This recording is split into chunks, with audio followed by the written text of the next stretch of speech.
Now let me introduce Tessa Watkins. Tessa is a professional web developer with nearly a decade of experience. They have a background in video game design, a passion for UX and human-computer interaction, and skills in front-end development with a touch of back-end. In their home life, Tessa is married, and together they have a toddler and 2 cats. Aside from spending time with family, Tessa relaxes with their hobbies of martial arts, painting, reading, and writing. Tessa's latest special interest is social justice, especially for disability, mental health, and people of color. They volunteer with a local grassroots organization called MORE, the Mount Lebanon Organization for Racial Equity.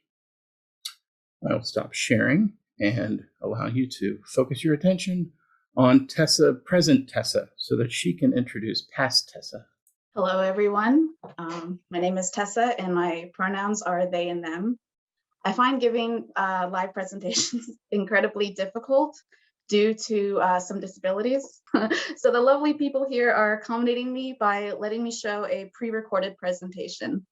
So please allow me to introduce you to past Tessa. Thank you, present Tessa. Technology is awesome, isn't it? Present Tessa will be able to answer questions in chat while I talk your ears off. It's kind of a good cop, bad cop scenario, but with time travel. I want to get some weird disclaimers out of the way, and everyone is going to end with, because I'm autistic. You might see random pop culture audio or video clips. This is because I have echolalia, and it can be triggered by pretty much anything, including my own thoughts. So to help you experience it, I'm going to add them to this presentation, because I'm autistic. And there's going to be some jump cuts. Sometimes in the middle of a sentence, I can speak flawlessly when I want to, due to the magic of technology. I have deficits with the naming neurocognitive skill, so real-time conversations with me tend to upset and or annoy the neurotypical audience. For example, I struggled to record the 40-second promo video for this talk. I'm also for as much as I want to be authentically me, this isn't the time. The world at large does not yet accept autistic people, so I'm editing myself to be acceptable because I'm autistic. Finally, and this is probably the weirdest one, I call myself past Tessa because I am thought of as a completely separate entity than present or future Tessa. It's why I have special powers that present Tessa does not. For example, I don't feel embarrassment. Rejection-sensitive dysphoria won't affect me, but it might affect present Tessa, which is why I can give the presentation instead of them. This is due to dyschronometria. I lack a coherent sense of time, so I'm essentially completely disconnected from past and future versions of myself. There's that word. Connection. This year's theme is a connected world, and I think I'm a bit of an expert on connections. As I mentioned, I have a neurocognitive condition called autism spectrum disorder. I'll talk more about that in a moment, but first, I'm curious about who I'm talking to today. So I'm gonna launch a poll. The answers are anonymous, so I won't know who voted what, but do you know any autistic people? Are you at all familiar with autism? At any rate, autism doesn't affect my intelligence, but it impacts various functions of my brain and nervous system. It presents differently in everyone because humans are weird and brains are complex. Scientists don't actually know a whole lot about autism. For perspective, the history of computers goes back over 200 years. The study of autism is about half that, so the information available is still in its infancy. Like all other areas of science, what we know now might change or be flat out wrong. We'll know more when we know more. For example, the Austrian pediatrician and eugenicist that Asperger's is named after characterized his subjects as autistic psychopaths, and Asperger's was only in the DSM for less than 20 years. It was added in 1994 and removed in 2013. So yeah, we're going to expect a lot of new information and a lot of changes as we learn about autism. By now you're probably thinking, what does autism have to do with information architecture? What does it have to do with connections? Why should I care? And I will answer all of those questions. The word autism has Greek roots, stemming from the word autos, which means self, same, directed from within. Autistic kids were described as having a solitary nature, extreme self-focus. Leo Kanner, a psychiatrist and physician that famously worked with autistic kids, published a paper titled Autistic Disturbances and Affective Contact in 1943 that described a child as having no affective tie to people, that he behaved as if people as such did not matter or even exist. So in other words, to be autistic means you're not connected to other people. Not like how humans are supposed to be. And the way we conduct ourselves can be unnerving to some. So it's pathologized, made into a disorder that needs to be fixed simply because it's perceived as wrong. But is it really wrong? If it is, then let's look at what's right. What's the opposite of autism? If we go back to the linguistic definition, let's look at other words that pull from the Greek word autos. We've got automatic, like a car's transmission that will change gears by itself. You don't need to manage the clutch. We've got autonomous, like those self-driving cars being developed right here in Pittsburgh. We've got autocomplete, like in text messages that will finish words and sentences for you. There's also automation, autopilot, autonetics. The obvious opposites of those words are things like manual, dependent, mindful. So if autism means self, then the opposite must mean other. In Greek, that word is allo. So while I'm autistic, someone who isn't would be called allistic. Allism is the perceived default neurotype for humans. We're pack animals. We're supposed to need and depend on each other for safety. Our babies are completely helpless at birth. Any deficits in communication among our species is pathologized, seen as wrong. Meeting someone who doesn't have many social needs, we don't depend on your interaction for entertainment, for happiness, it's weird. We ourselves, we can have amazing imaginations that entertain us for hours. The ability to hyper-focus on things that interest us, and the irritability that comes if it's interrupted. Autism is often treated like a disease because we don't need other people the way that we're supposed to need other people, and it marginalizes us within society. So that's what autism has to do with connections. But the other question is, what does that have to do with information architecture? Why is this talk lumped into a tech conference? In technology, our core identity isn't marginalized. It's celebrated. It's the goal. It's desired. We want to create these self-driving cars, reports that generate themselves, programs that run automatically, sensors that can detect things in our environment without needing a human. We want artificial intelligence because it's independent, autonomous, automated. If humans are mindful, then AI is autopilot. So naturally, autistic people like me are attracted to an industry in which we see ourselves as something desirable. I bet there are a lot of undiagnosed and unaware autistic people watching this presentation. And I'm here to say, you're not alone. That hopefully also answered your question of why you should care. You might be autistic. That weird coworker that doesn't make eye contact but really delivers, they might be autistic. I've been a professional in this industry for a decade. When I talked with others throughout my career about my autistic traits, I was often met with people nodding their heads, finding my experiences relatable. I'd describe things like how I organize my files meticulously, the naming conventions of my classes and functions. They'd chuckle and say, aren't we all a little autistic? Because more often than not, they also did these things. Okay, so let's find out if you're a little autistic too. You can use the buttons in Zoom to raise your hand, or not, or put it in chat. I won't judge you. I actually can't because I'm pre-recorded. So let's go. Raise your hand if you follow a naming convention for all of your projects. Could be folders, class names, function names, whatever. Not for just one project, but for all of them. Okay. Now, keep your hand raised if you also have a strict routine somewhere not work-related. Every morning after I wake up, I use the toilet, I weigh myself, I drink my shake, I take my meds with that shake, and then I get dressed. And it must happen in that order, else any deviation causes me extreme anxiety. And that kind of sets the tone for the day. It's bad. Raise your hand if you write thorough documentation. If you like writing documentation, or reading or following a well-documented project brings you joy. Keep your hand raised if you also have documentation for daily household things. I can never remember how to make a coffee, use the washing machine, the air fryer, where clothes are stored in my closet, which knob controls which burner on the stove. I have documentation for life skills. Raise your hand if, when you realize that there's a prerequisite for a task, that you drop what you're doing to complete that prerequisite before you can resume your task. Even if it's just a nice to have feature and not necessarily blocking.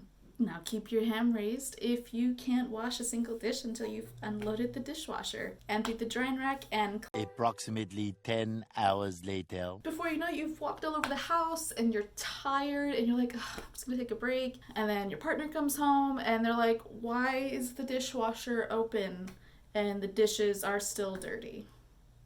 While planning this talk, I knew I wanted to pre-record this. I wanted to be able to write and have something that could act as an estimated speaking time. Did you know there isn't a word add-in for that? No biggie. I taught myself in an hour how to make one.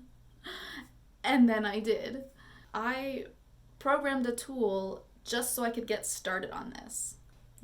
According to that tool, I should be about 10 minutes in. I even tested my own speaking time to calculate my average words per minute, which is like 150-ish, slower than the average person, which I knew. My point is that people can't be a little autistic.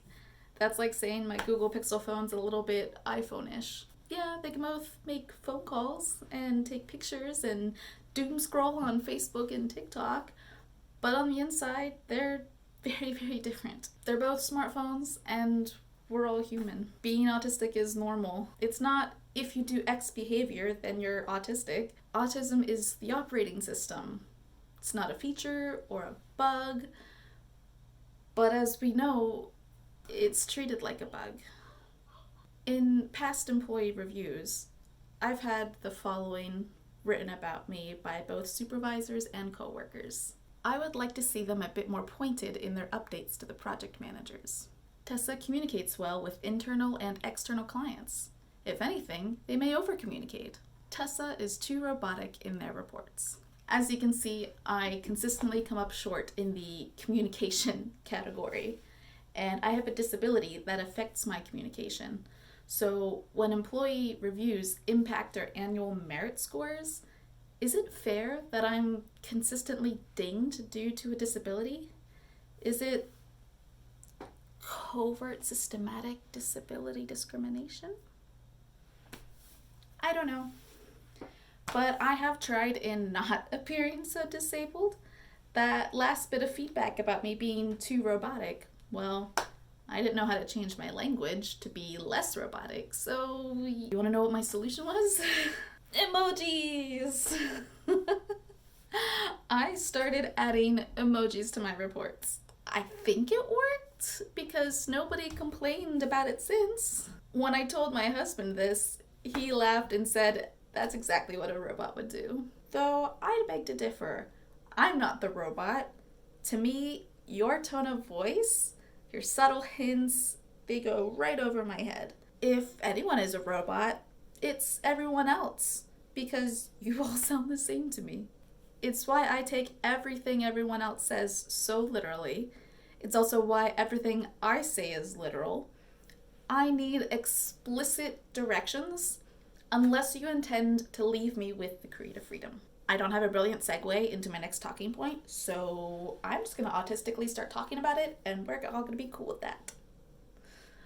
There's this phrase, autistic culture, and I think the meaning varies a bit from person to person, but here's what I think it means. Autistic culture is defined by experiences shared among the autistic population more than the allistic one. Autistic culture is not synonymous with signs of autism or its comorbidities. Are these experiences exclusive to autistic people? No. Can anyone experience them? Yeah. It's about the correlation of interests and lifestyles and challenges and more. It's not about figuring out what's caused by autism, but what do autistic people have in common? Because the STEM industries appeal to our autistic nature, you might say working in tech could be a part of autistic culture. Discovering these commonalities, these connections, and then info dumping to each other about our special interests, we start creating autistic communities and shaping autistic culture. Early science said autistic people couldn't bond or connect with others. And yet, I founded a thriving little community of autistic people online. It's a small, private group, not quite 400 members yet. I started it in August 2020. This community is a subset of a larger one called One Bad Mother, which is run by listeners of the podcast of the same name. So there was already this support structure in place with some key rules that members were familiar with. 1, don't be a jerk and don't assume someone is being a jerk. And 2, don't give advice unless it's asked for. So in our little autistic corner, people stopped assuming our blunt responses were intentionally malicious. Being mistaken for rude when we're just being straightforward is autistic culture. It also taught me that sometimes people just talk to be heard. Not everyone talking to me expects me to fix their problems. Jumping straight to offering solutions to a problem after learning about it is autistic culture. These kinds of rules are helping me and other autistic people not only connect with each other, but with allistic people, because we've been given explicit rules for engagement. I've had numerous members post in this group saying how safe they feel with their vulnerable questions and experiences, and that really warms my heart. When people make mistakes, they aren't punished, they're called in.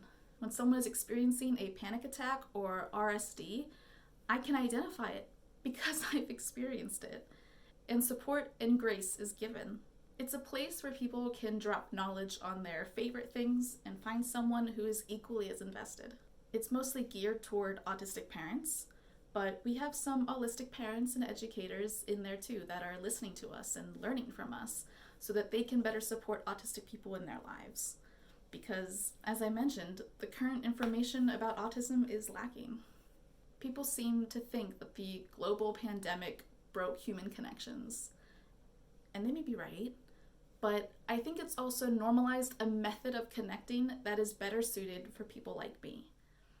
Sensory sensitivities are common in autistic people, and now that I work from home, I have full control over my environment. I no longer have to tolerate food smells in a shared kitchen that may trigger my ARFID. I no longer have to tolerate the sounds that would have triggered my fight or flight response. I no longer have to tolerate impromptu in-person meetings at the water cooler or people physically coming over to my desk and demanding my immediate attention, potentially triggering RSD or anxiety. I can use automatic live transcriptions for all of our meetings, so I'm no longer missing out on vital information due to my hearing loss and auditory processing disorder. If my nervous system is becoming overwhelmed, I can walk over to my bedroom and get my weighted blanket. If it's becoming underwhelmed, I can get up and spin and jump and flap and dance or sing. I can stim however I want, whenever I want, completely free of judgment from my coworkers. I'm in my safe place when I work from home. I am overall happier, and that makes me a more productive developer. It also means my body is more regulated by the end of the day. Previously, I'd be simply tolerating the stressors and holding in the impulses. By the time I'd get home, I'd be irritable and short with my family because I'd be a complete wreck because I couldn't take the time to take care of myself the way my autistic body needed me to. It would have appeared as unprofessional to do all of those things in the office because autism isn't widely accepted yet. Especially the acceptance of self-identified and undiagnosed autistic people. You've still got a long way to go. Thank you for listening. My name is Tessa, and it's been great having this opportunity to talk to you all today. I hope you enjoyed it as much as I have. Well, me specifically. Present Tessa is probably freaking out because they're gonna have to talk soon, and it's gonna be awkward. Thank you so much, Tessa. Let me turn on my camera so that I can thank you for that presentation and explain that we are going to invite Sylvia onto the panel and stop the recording so that we can allow people to ask their questions. Is it okay if we keep on recording? Because I know, my Okay, husband. then we'll do text questions then. Yeah, I can read those out. Okay. Let me invite Sylvia. If anybody has questions, please use the Q&A You can also say nice things to Tessa and Sylvia in chat. And there is a poll for you all to participate in.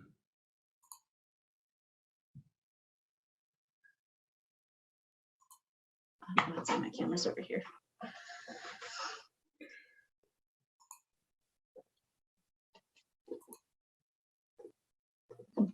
Tessa, that was so articulate and witty and insightful. I wish I could embody your superpowers. Unfortunately, only past Tessa has superpowers. Present Tessa is still very much autistic. You seem to have found a spectacular solution. I mean, any superhero's origin story is maybe not really complete until they learn how to take advantage of their powers, and you managed to do that. Thank you to both Sylvia and Tessa for sharing with us. Really I see. Tessa's mom. Oh, yeah, she was one that was trying to call at the beginning, and I just declined. Do we have any questions?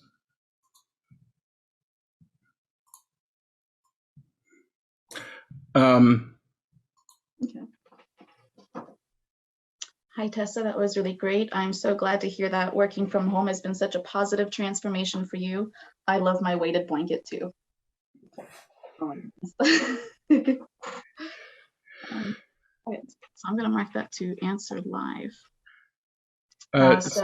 Sylvia, do you notice any kind of overlap in between the two about what you were presenting about managing and creating culture and what Tessa has presented? I mean, did anything ring true to you as similar solutions, I suppose? Yeah, I would say so. Especially when we think about creating workplace cultures and really trying to understand the needs of people. And I was mentioning, like, sometimes every person has behaviors or attitudes sometimes are very difficult to decipher, and it's really important to listen, and it's really important that leaders do that. It comes down to that, to be really empathetic and trying to spot also the differences and to look at them, be able to look at them under a different light, I suppose, because you never know. And Tessa gave us a great insight into what a different way of living is, and of looking at things and interacting with the world. And so I suppose in the workplace, it really makes a difference to really be able to be inclusive also of this, I suppose. Thank you. Tessa, I see that you've identified a question from Sean that you would like to answer. Would you like me to read it out? Sure. Like to read it? You can read. So we have a question from Sean. Great presentation, very insightful content, great video. Hugely helpful on better understanding friends and family or coworkers who are autistic. My question is for Tessa. How do you broach the topic of someone being autistic? In other words, isn't it harmful to suggest someone that they might be autistic, especially the baby boomers among us who might have grown up during a time where it was a little taboo to be diagnosed? Let's see. So I think my first question is, who are you harming? Because if the question is, are you harming the people that are already diagnosed as autistic? Because I know a common, sorry, my words are missing. A common,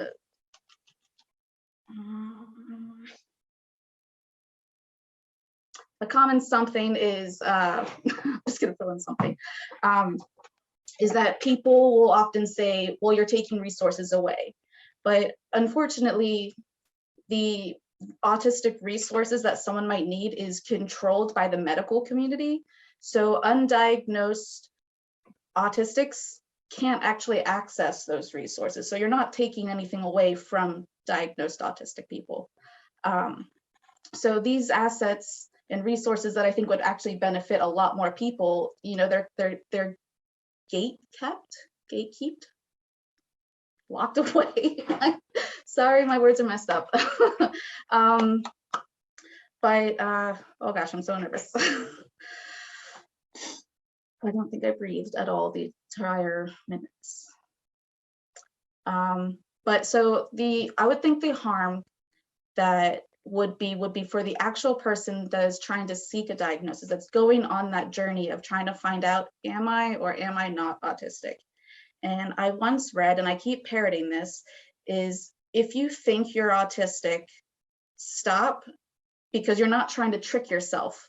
Normal people don't try to trick themselves into thinking they're autistic. So you probably are, you're probably somewhere on that spectrum.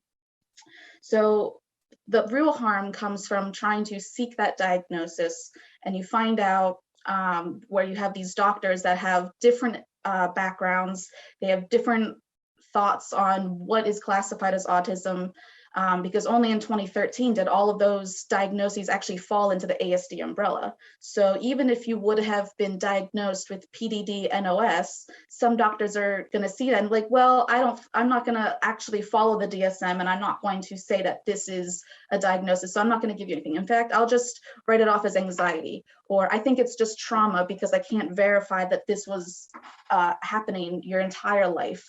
You know, I can only go with what I see right now, and I'm not going to 100% believe what you're telling me your experiences are. So it can get, and that's really harmful, because then you go home thinking, wow, that doctor said I'm not autistic, but I relate to so many autistic people, I should just leave the groups. I feel like I'm taking up space, or I'm appropriating autistic culture. And when it's an invisible identity that you would be appropriating, it just doesn't really make sense. I think, you know, if you identify as autistic and you feel comfortable in these autistic spaces, take up that space. You're allowed to. We have a question that is specifically for Tessa, Hi. but I want to first let Sylvia ask or answer it in for non-autistic context, and then Tessa can maybe say what might be different if the person is autistic. So the question is, working with somebody who's not communicating much at all and is a bit late on assignment. So this is, I assume, like a remote work situation, and advice on how to get someone on your team to communicate more. And then Tessa could go after and say, now, if this is someone who you know to be autistic, and we can see perhaps if there is a difference. Does that sound fair? I hope I'm not asking an unfair question of you guys. So Sylvia, it is somebody's not communicating enough in your distributed or hybrid workplace. How do you get them to communicate more? Yeah, that's a great question. I suppose that would be a red flag, that maybe the connections in the regions are not working properly in a remote setting. Then maybe you think it comes down to go and listen and asking, and there's an awful lot of literature that kind of encourages leaders to kind of go and try to seek out what are the causes, what might be the causes for, just go there and just ask to your employees what's going on. It might be they've got private issues, they may not want to talk about them, or maybe but at the same time, you're giving the impression that you care, and they may have to open up eventually about these issues. But it can also be something more related to work, for example, like feeling that they're not up to the job, or they can't do that, or they don't know where to start from. And this is very common. But it's usually maybe a major red flag, especially for new hires. If you someone new in the team and you are in a hybrid or remote situation, if they're not communicating that much, you may foresee that they're kind of disconnecting or trying to create a niche for themselves, and they're not like connected to the collective levels I was talking about before, like not connected to the bigger purpose of the organization. So they might stay at the company because they may like the job, or they may like what they're doing. But the thing is that they're not connecting to the organization as a whole. And this is very dangerous, because that means that at the end, they're not gonna create that synergy and maybe potentially leave when another occasion arises. So that would be, yeah, I would say like try to address as soon as possible this situation, or just try to, pick on a little bit on people, just try to encourage them to participate in space. If you don't want to start right away to ask what's going on, but I would recommend asking now at a point. It's really important, and it must be a leader, a team leader, or like a senior manager. Just go and ask what's going on to the person. Yeah. Thank you very much. So Tessa, do you feel that the same approach works if you know the person to be autistic, or that you would suggest a different approach? So anytime someone asks the question, how do I get them to do anything? I always encourage you to reword it and say, what is the barrier or barriers that is preventing them from doing something?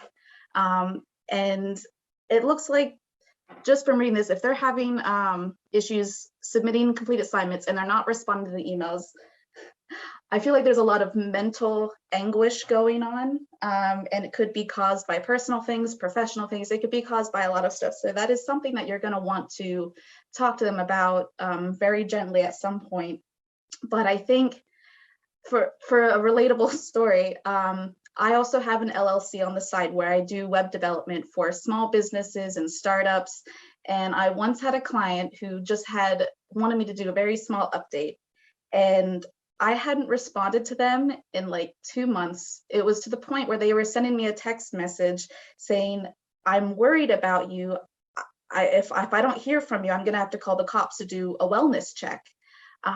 So of course I emailed them or I messaged them back and I'm like, here's my husband's phone number, because I'd rather you not call the police. That's a whole different thing. But here's my husband's phone number and you can call him if it ever gets to this point again. But the reason why it got to that point is just because I had every day I was stretched thin in my mind. I just never got around to doing the thing that they had asked. And I was so embarrassed by it. And I didn't want to report to them saying, I'm sorry, I didn't do this, because it would have been repetitive. It would have been every single day for 2 months straight saying, I'm unreliable, I'm an awful human being, and this is feeding into my depression. And it makes it that much worse. And I didn't want to be that vulnerable with the client, especially because I'm supposed to be professional. I'm supposed to be responsible and reliable. And I would rather be no contact and pretend pretend that everything was okay than let them know that. So to essentially ask them outright, what's the problem? Why aren't you doing this, and why can't you do that? They're going to shut down. They're not going to answer that question the way that you want them to, and they might just lie to your face saying, I will do it, and that is a lie, because they know deep down they're not going to do it for another week because they have all this stuff going on. So coming in saying, hey, I noticed this is happening. What can I do to help? How can I help? And I know some people, especially like me, excuse you, that's a mixed signal. She bit me and then that. Sorry. Okay, now I just lost my train of thought.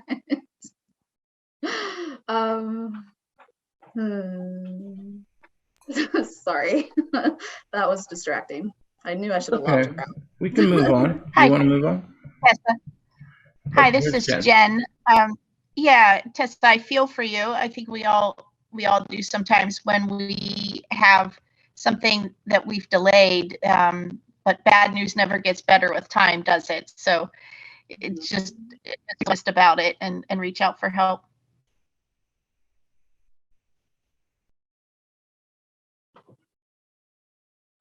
I'm sorry, Jen, I don't know if your audio cut out or that was the end of your question. She was expressing to me earlier that she had some Wi-Fi issues, so I might have lost her audio there. We have